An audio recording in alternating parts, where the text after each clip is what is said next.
Hello everyone, today we will discuss about the topic how do organisms reproduce. First of all we will discuss about what is reproduction. Reproduction बच्चों वो process है जिसमें living organism अपने ही जैसे new organism को produce करते हैं जो उनकी ही तरह दिखते हैं। ऐसा इसलिए करते हैं जिससे कि वो अपने जनसंख्या को बढ़ा सकें, अपनी एग्जिस्टेंस को मेंटेन करके रख सकें। रिप्रोडक्शन बच्चों बहुत ज़्यादा ज़रूरी है ये हमारी लाइफ के लिए। अगर कोई रिप्रोडक्शन नहीं कर सकता किसी रीज़न के कारण तो उसका एग्जिस्टेंस, उसके नेक्स्ट जनरेशन का एग्जिस्टेंस ख़त्म हो जाता है। तो सबसे पहले हम बात करते हैं रिप्रोडक्शन क्यों इम्पॉर्टेंट है। Retain a particular species of living organism, यानी इसके कारण किसी लिविंग ऑर्गेनिज्म की पर्टिकुलर स्पीशीज़ रिटेन रहने में हेल्प मिलती है। Transmission of character from one generation to the next, इसी रिप्रोडक्शन की प्रोसेस के कारण कैरेक्टर्स का ट्रांसमिशन एक जनरेशन से दूसरी जनरेशन में होता है और जो न्यू स्पीशीज़ का ओरिजिन हो रहा है उसमें वेरिएशन देखने को मिलते हैं जिसके कारण लिविंग ऑर्गेनिज्म की जनरेशन मेंटेन रहती है। There are two modes of reproduction, asexual and sexual.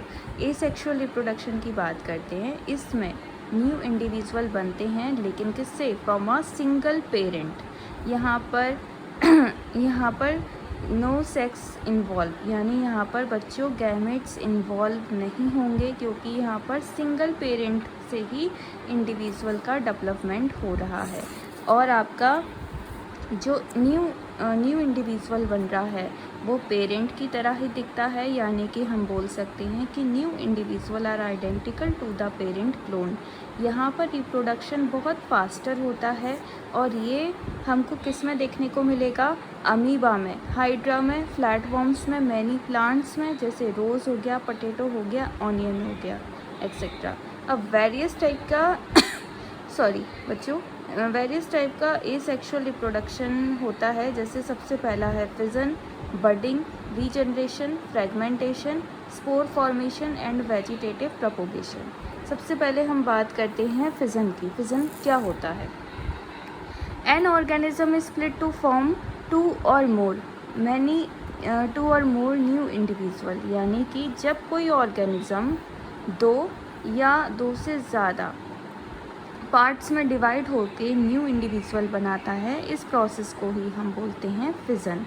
अब इसके दो टाइप हैं। सबसे पहला है बाइनरी फिज़न। बाई मतलब दो। जब कोई लिविंग ऑर्गेनिज्म अपने आप को स्प्लिट करके टू न्यू इंडिविजुअल बनाता है तब इस प्रोसेस को हम बोलते हैं बाइनरी फिज़न। यहाँ पर न्यूक्लियस सिर्फ एक बार डिवाइड होगा और ये बाइनरी फिज़न आपका यूनिसेलुलर ऑर्गेनिज्म में मिलेगा, जैसे अमीबा, पैरामीशियम, यूग्लिना, बैक्टीरिया, इन सब के अंदर हमको बाइनरी फिज़न मिलता है। यानी कि इसमें लिविंग ऑर्गेनिज्म अपने आप को स्प्लिट करके टू फॉर्म में बांट लेता है, टू फॉर्म में डिवाइड कर लेता है। यानी एक सेल से दो सेल बन रही हैं, यानी बाइनरी फिज़न। ये आपका सिंपल ऑर्गेनिज्म में मिलेगा, यानी कि यूनिसेलुलर ऑर्गेनिज्म में मिलेगा, जैसे amoeba, paramecium, Euglena and bacteria. फिर हम बात करते हैं मल्टीपल फिज़न की, जो कि फिज़न का सेकंड टाइप है। इसमें एक लिविंग ऑर्गेनिज्म जो है वो कई सारे न्यू इंडिविजुअल बनाता है। यहाँ पे सॉरी बच्चों, यहाँ पर न्यूक्लियस डिवाइड होता है बार बार, और जिसके कारण ऐसा कब होता है? अनफेवरेबल कंडीशंस में। जब कोई लिविंग ऑर्गेनिज्म अनफेवरेबल कंडीशन में है तब उसके चारों तरफ सिस्ट का फॉर्मेशन होगा और उसके अंदर नंबर ऑफ सेल्स इंक्रीज होंगी। For example amoeba, Plasmodium and many algae.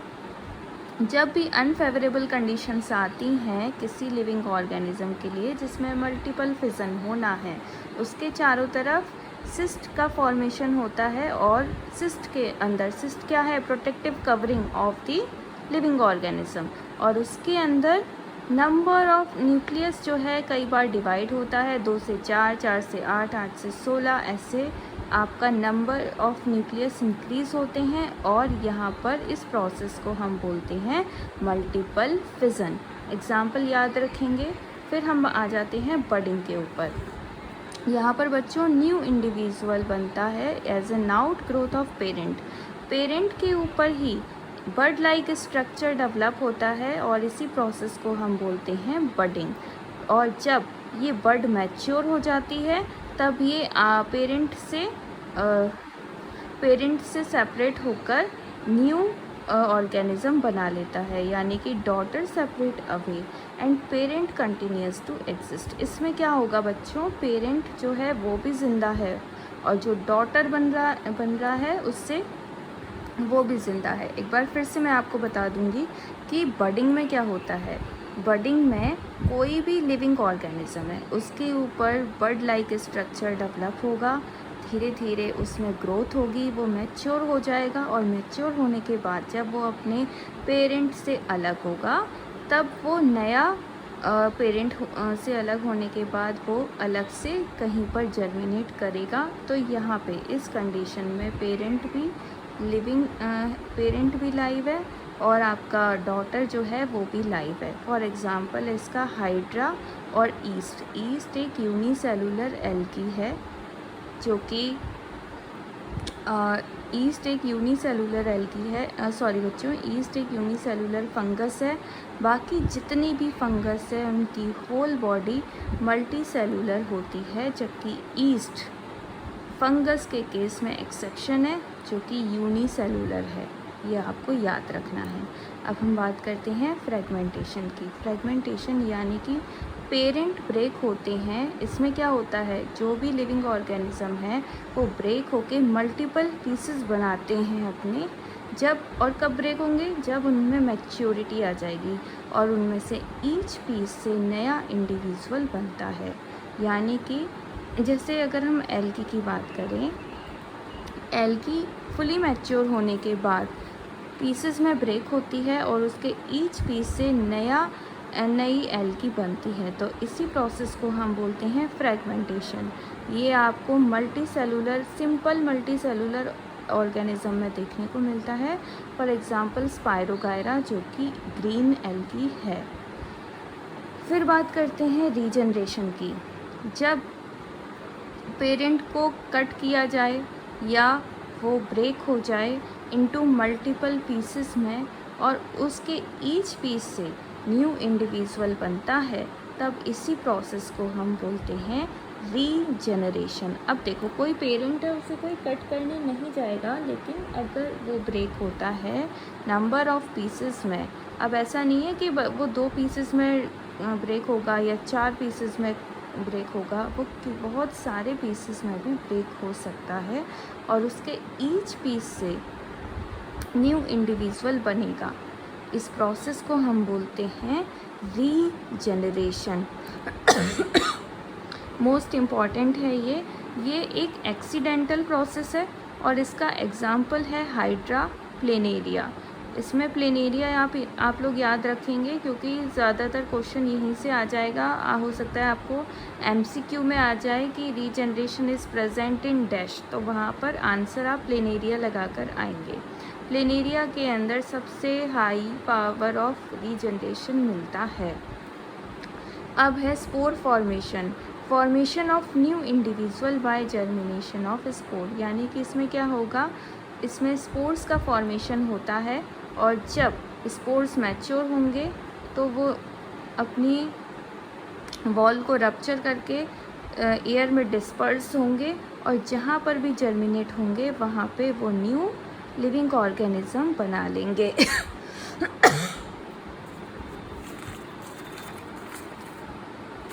Spores बच्चों यूनिसेलुलर बॉडी है जो कि पेरेंट में होती है, that are capable of growing into a new individual. यानी कि स्पोर्स मल्टी सेलुलर बॉडी है पेरेंट की जो कि कैपेबल है न्यू इंडिविजुअल बनाने के लिए। फॉर एग्जांपल है इसका स्पोर फॉर्मेशन इन राइजोपस, यानी कि ब्रेड के ऊपर जो आप फंगस देखते हैं उसमें स्पोर्स का फॉर्मेशन होता है। स्पोर्स जहाँ भी गिरेंगे वहाँ पर वो न्यू माइसीलियम बना लेंगे फंगस का। ठीक है, फिर हम बात करते हैं कोनिडिया की। कोनिडिया अब देखो अभी ये आपका स्पोर फॉर्मेशन ही चल रहा है। स्पोर फॉर्मेशन के ये टाइप ऑफ स्पोर्स हैं जिनके बारे में हम पढ़ रहे हैं। तो सबसे पहला स्पोर है कोनिडिया। ये आपका फंगस में बनता है। नॉन मोटाइल स्पोर्स हैं, यानी कि इनमें आपको फ्लैजिला देखने को नहीं मिलेगा, और इसका एग्जाम्पल है पेनिसिलियम। फिर आते हैं जू स्पोर। जू स्पोर्स बच्चों मोटाइल स्पोर्स होते हैं। इनके अंदर आपको फ्लैजिला देखने को मिलता है। ये लोकोमोशन के लिए फ्लैजिलम का यूज़ करते हैं। ये एसेक्सुअल मोड ऑफ रिप्रोडक्शन के लिए रिस्पॉन्सिबल है। जू स्पोर्स आपका एल्गी में भी बनते हैं, बैक्टीरिया में भी बनते हैं और फंजाई में भी बनते हैं।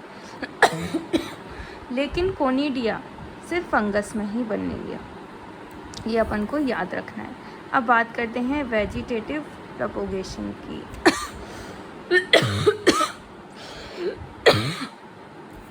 सॉरी बच्चों।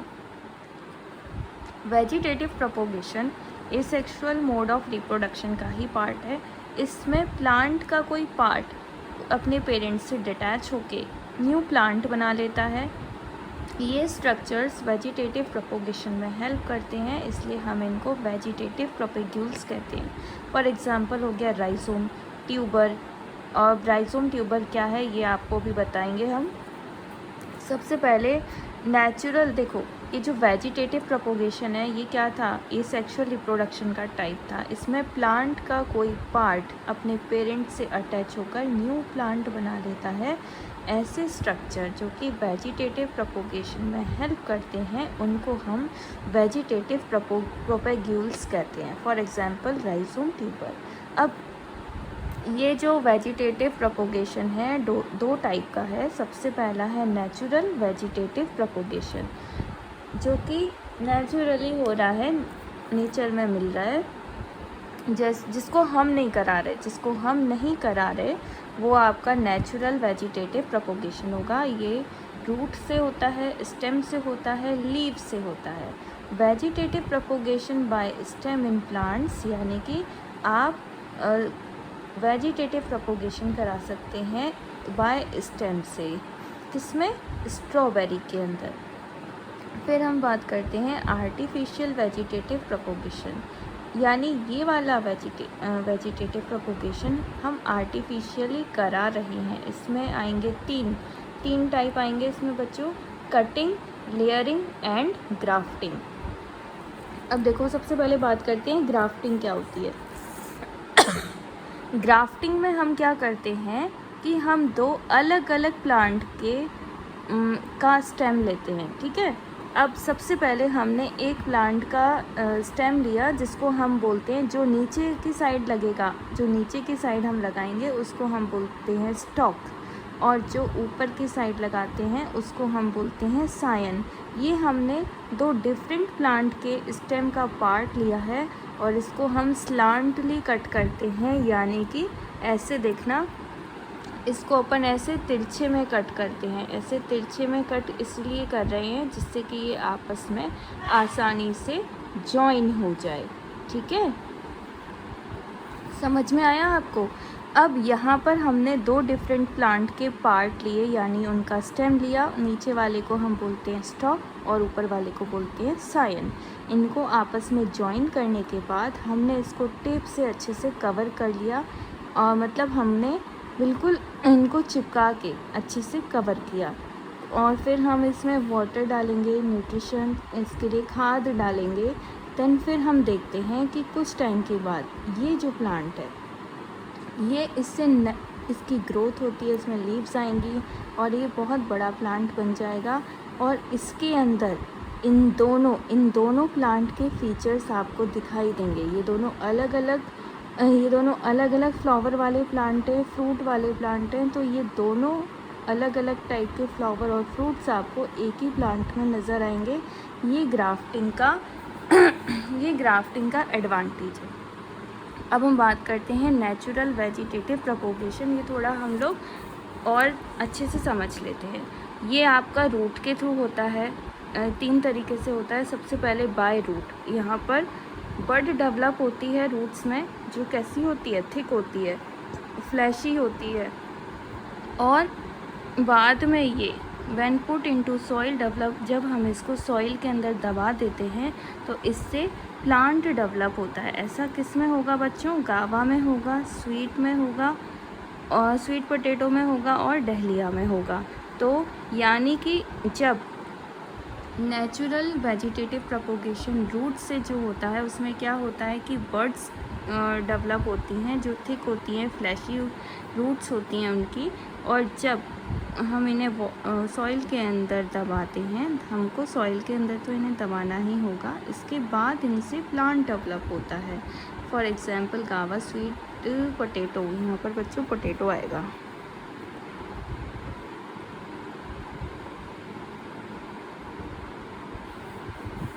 और डहलिया। इसके बाद बात करते हैं स्टेम की। बाय स्टेम रनर, यहाँ पर स्टेम ग्रो होती है हॉरिजॉन्टली अबव ग्राउंड, यानी कि ट्रांसवर्सली। ये देख रहे हैं आप प्लांट, यहाँ पर ये जो स्टेम है ये कैसे ग्रो कर रही है, ये parallel to the surface of the soil grow कर रही है, जिसके लिए हम वर्ड यूज़ करते हैं हॉरिजॉन्टली।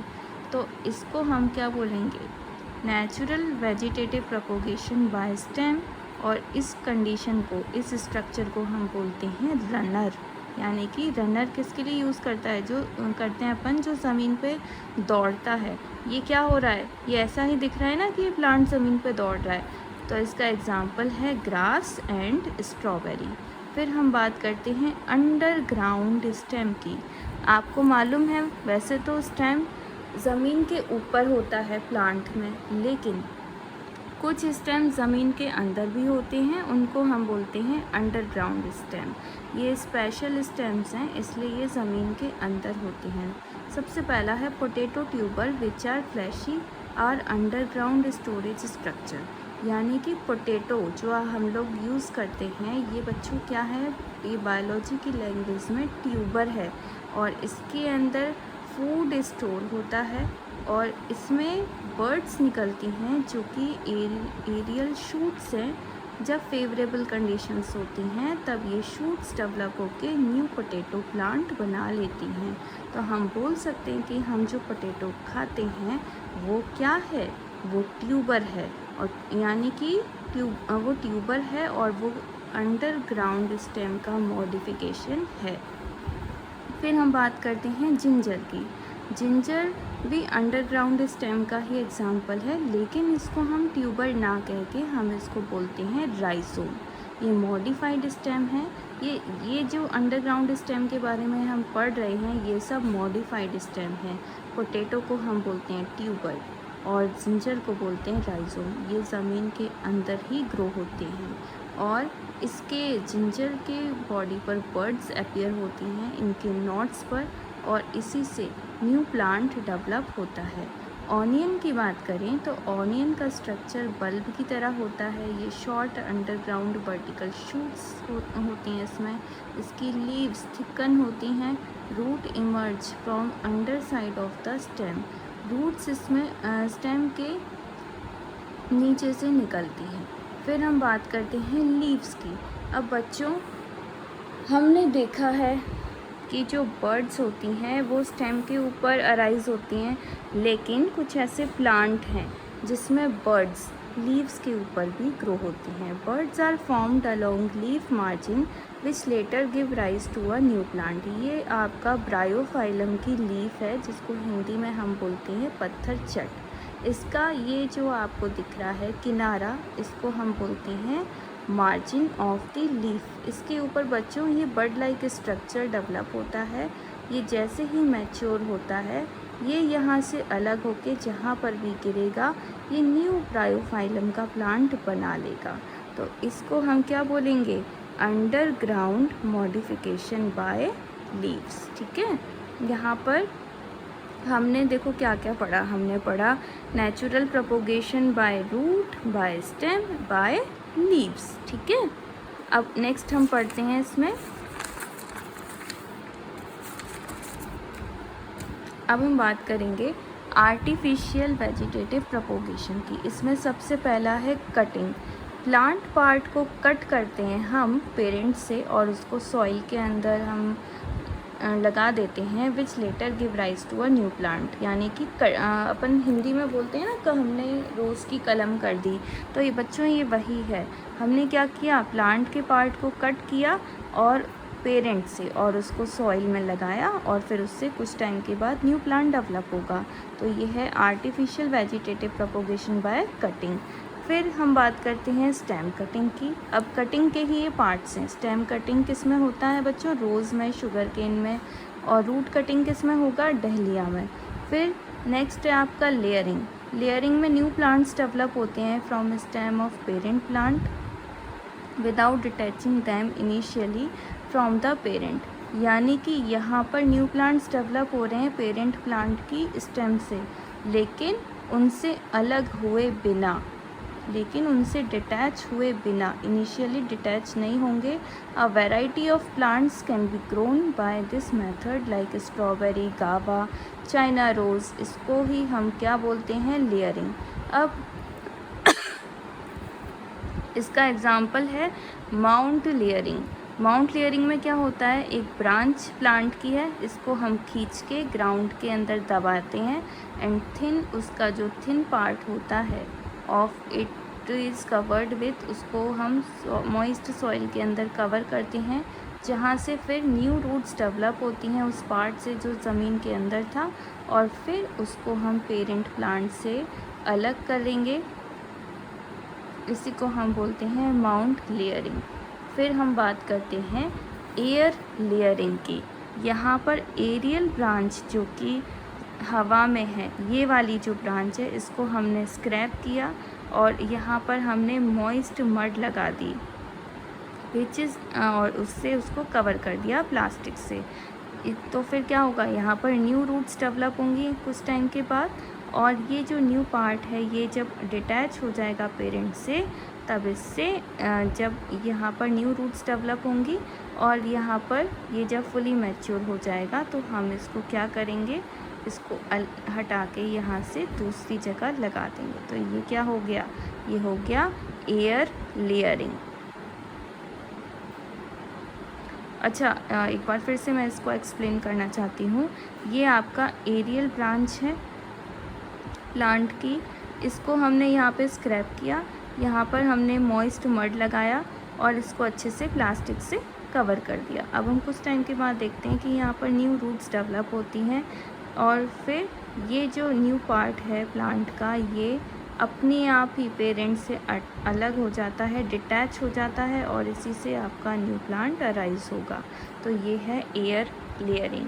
अभी हमने ग्राफ्टिंग की बात की थी। ग्राफ्टिंग में हम क्या करते हैं कि हम दो अलग अलग प्लांट के स्टेम को लेकर एक आपस में जॉइन करते हैं और इससे हम प्लांट्स के फ्रूट फ्लावर्स की क्वालिटी को बढ़ा सकते हैं। ऊपर वाले को हम बोलते हैं सायन, नीचे वाले को बोलते हैं स्टॉक। इनको हम स्लांटली कट करेंगे जिससे ये आराम से जॉइन हो सके, इनके बीच में थोड़ा सा भी गैप ना हो, और फिर इनसे जब ये न्यू प्लांट डेवलप होगा तब इसमें इसके स्टॉक और सायन दोनों के कैरेक्टर्स देखने को मिलेंगे। फिर हम बात करेंगे सेक्सुअल रिप्रोडक्शन की। अच्छा बच्चों, मैं आपको भी यहीं तक पढ़ा रही हूँ। सेक्सुअल रिप्रोडक्शन मैं आपको नेक्स्ट वीडियो में एक्सप्लेन करूँगी। तब तक आप इतना पढ़िए, और अगर आपको एक बार में वीडियो समझ नहीं आता है तो आप उसे दोबारा पॉज कर करके देखिए। आई एम श्योर आपको अच्छे से समझ में आ जाएगा। और अपने नोट्स निकाल के रखना, जब आप ये वीडियो देखेंगे तो आपके सारे डाउट्स क्लियर होंगे। और इसके अलावा भी अगर कोई डाउट हो तो वो आप लिख के रखिए, नेक्स्ट क्लास में आप वो पूछ सकते हैं। Thank you so much.